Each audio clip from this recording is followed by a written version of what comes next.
Innal hamdalillah wassalatu wassalamu ala Rasulillah amma ba'd. Ikhwanu fiddin rahimakumullah, puji syukur kita haturkan atas kehadirat Allah yang telah memberikan kepada kita nikmat dan hidayahnya, baik itu nikmat iman, Islam, dan juga nikmat kesehatan, sehingga pada kesempatan pagi hari ini Allah masih mudahkan kita untuk bersama-sama melaksanakan sholat subuh berjamaah di musola yang kita cintai ini. Salawat dan salam semoga senantiasa tercurahkan kepada junjungan Nabi besar kita Muhammad Sallallahu Alaihi Wasallam beserta keluarganya, para sahabatnya, para tabiin, tabiut tabiin, dan seluruh pengikutnya yang senantiasa mengikuti jejak dan risalah beliau sampai yaumul qiyamah. Ikhwanu fiddin rahimakumullah, ada sebuah kutip yang sangat bagus sekali, judulnya adalah Arba'una fi Fadailil A'mal.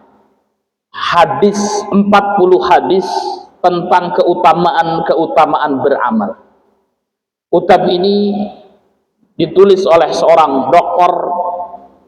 Muhammad Ibnu Sobah, seorang dokter yang menulis kitab ini. Dan ketika kita baca, masya Allah, sangat bagus sekali.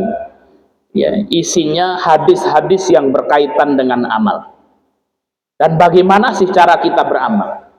Kita akan bacakan hadis yang kedua, karena hadis yang pertama sudah kita bacakan di musola Al-Hidayah subuh kemarin.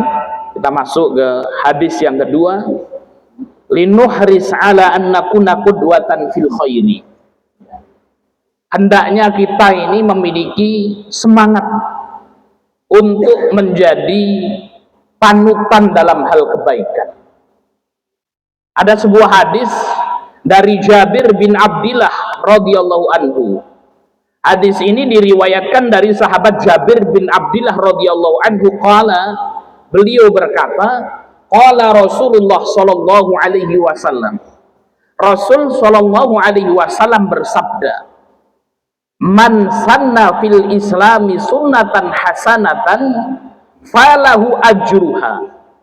Kata baginda Muhammad sallallahu alaihi wasallam, man barang siapa sanna fil islami sunnatan hasanatan, barang siapa di dalam agama Islam ini mencontohkan, mengajarkan perbuatan yang baik, falahu ajruha, maka orang tersebut akan mendapatkan pahala dari kebaikan yang ia lakukan itu.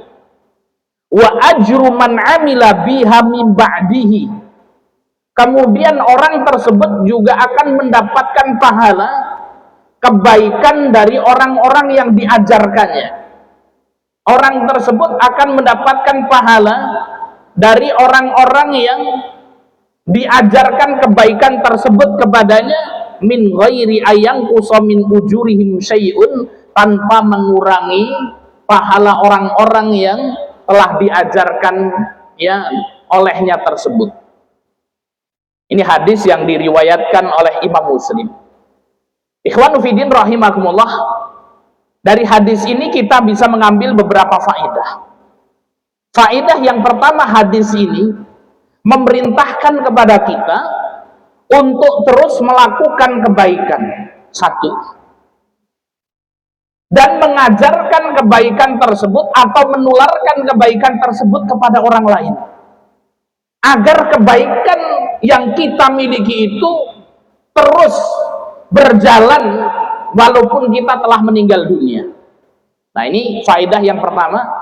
Man sanna fil islami sunatan hasanatan ini mengajarkan kepada kita bahwasanya dalam hidup ini kita harus berbuat baik. Dan ternyata ikhwanu fiddin rahimakumullah, tidak cukup bagi seseorang berbuat baik untuk dirinya sendiri, atau tidak cukup bagi seorang berbuat baik tok dalam hidupnya, itu tidak cukup. Akan tetapi dia juga harus mengajarkan kebaikan yang ia miliki, menularkan kebaikan yang ia miliki kepada orang lain, sehingga ketika orang tersebut meninggal dunia, kebaikannya masih terus mengalir. Contoh, ikhwanu fiddin rahimakumullah, ada 3 kekuatan yang sangat luar biasa, atau 3 kelebihan yang sangat luar biasa. Sehingga kemudian apa, dengan kelebihan-kelebihan ini kita bisa berbuat baik. Kelebihan pertama adalah dzu ilmin, orang yang Allah Subhanahu wa taala berikan kepadanya ilmu. Kemudian yang kedua dzu malin, orang yang Allah Subhanahu wa taala berikan kepadanya kelebihan harta. Kemudian yang ketiga dzu syaukatin, orang yang Allah berikan kepadanya kelebihan pangkat atau jabatan. Nah, ini adalah kebaikan-kebaikan yang sangat luar biasa. Yang pertama dzu ilmin, ketika dalam hidup kita kok diberikan oleh Allah Subhanahu wa taala ilmu apa saja itu, baik itu ilmu agama, ilmu pertanian, ilmu ekonomi, ya, maka yang harus kita lakukan adalah menggunakan ilmu itu untuk suatu kebaikan, dan tidak boleh ilmu itu berhenti di kita saja, tapi kita harus berpikir bagaimana kita tularkan ilmu itu kepada orang lain. Kenapa? Karena waktu kita terbatas, saudara-saudara yang dimuliakan Allah Subhanahu wa taala. A'maru ummati baina sitina wa sab'in. Rata-rata umur umatku antara 60 sampai 70 tahun. Rasul meninggal 63 tahun. Hari ini kalau orang sudah masuk 50, ini berarti apa? Ya detik-detik, ya 10 tahun terakhir dalam hidupnya. Bukan kita kemudian meten-meteni. Waktu Mbah Suroto berarti wis lewat iki Mbah kan gitu loh. Pinten Mbah saya gini iki Mbah. 64 kan gitu ya, tapi kita doakan mudah-mudahan diberikan umur panjang Mas Suroto kan gitu ya. Sesuk aku ngrungokke ceramah Ustaz Sahid meneh kan gitu. Nah, maka kemudian apa? Lah ini waktu kita terbatas ini, saudara-saudara yang dimuliakan Allah Subhanahu wa taala. Maka seorang yang cerdas itu dia harus berpikir, ya, bagaimana kebaikan-kebaikan yang bisa diteruskan kepada orang lain. Orang yang Allah berikan kepadanya ilmu, dia harus berpikir bagaimana ilmunya itu diajarkan kepada orang lain. Ilmunya itu bisa diperjuangkan oleh generasi-generasi setelahnya. Ketika dia meninggal dunia, dipanggil oleh Allah Subhanahu wa taala, ya estafet keilmuannya masih terus ada, masih diamalkan oleh banyak orang, sehingga menjadi ya apa, al ilmu yuntafa'u bih, menjadi ilmu yang bermanfaat baginya. Maka kalau kemudian jadi ustadz, jadi kiai, profesor, doktor gitu ya, tidak mau mengajarkan ilmu kepada orang lain, wah sangat rugi sekali. Kenapa? Kalau kita mati, habis. Tapi kalau kita ajarkan kepada banyak orang, kepada banyak generasi, generasi tersebut mengamalkan ilmu kita, mengajarkan kepada orang lain, maka terus akan mengalir ilmunya kepada kita. Sebagaimana baginda Muhammad SAW, beliau telah meninggal dunia ribuan tahun yang silam, akan tetapi seluruh orang yang beramal di dalam Islam ini pahalanya mengalir kepada Rasul SAW. Kemudian yang kedua, dumalin, orang yang Allah berikan kepadanya kelebihan harta.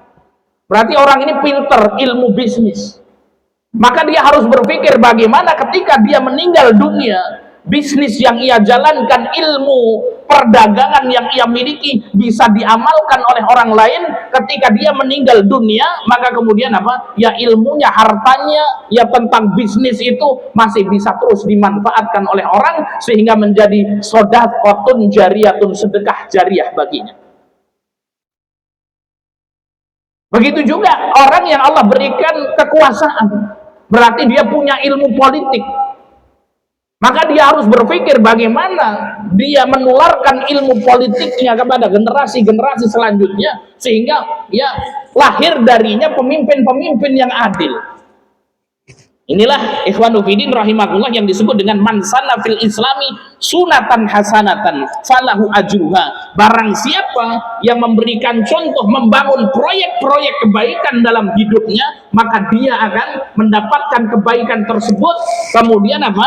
Akan mendapatkan kebaikan bagi orang-orang yang mengikuti kebaikan kita walaupun kita telah meninggal dunia.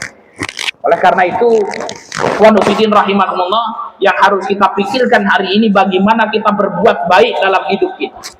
Kalau kemudian kita sudah berbuat baik, kita harus istiqomah di atas jalan kebaikan tersebut. Kalau kita sudah istiqomah di atas jalan kebaikan tersebut, kita ingat kita akan mati, waktu kita terbatas, kita harus berpikir bagaimana kebaikan kita terus dijalankan oleh orang-orang setelah kita.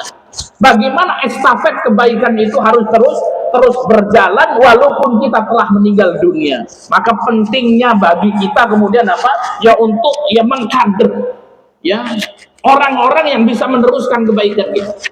Jangan diremehkan. Di sini ada Pak Desman misalnya. Beliau punya ilmu pertanian, belajar dari muda sampai tua itu ilmu pertanian. Maka harus berpikir bagaimana ketika meninggal dunia ini ilmu pertaniannya akan dicabut oleh Allah Subhanahu wa taala. Maka harus berpikir hari ini bagaimana ilmu atau segala kebaikan yang kita miliki itu bisa diteruskan kepada orang lain. Ya, maka di sini ada Pak Haji ini, masya Allah, ini bangun pondok pesantren kan gitu. Nah, ini luar biasa. Ini proyek-proyek pendidikan ini luar biasa sekali. Ya, kalau di Bandar Lampung itu ada Pak Haji Dasril Sultan Bagindo itu bangun pondok besar. Ya, beliau kalau suruh mengajarkan ilmu syariah tidak bisa saya usahakan. Tapi membangun pondok pesantren itu supaya apa? Yang beliau berpikir ketika meninggal dunia ada proyek-proyek kebaikan itu yang kemudian apa bisa dijalankan sehingga kemudian pahalanya terus mengalir walaupun dia telah meninggal dunia. Nah, ini ikhwanul fillah rahimakumullah, intinya dari pertemuan kita ini adalah apa?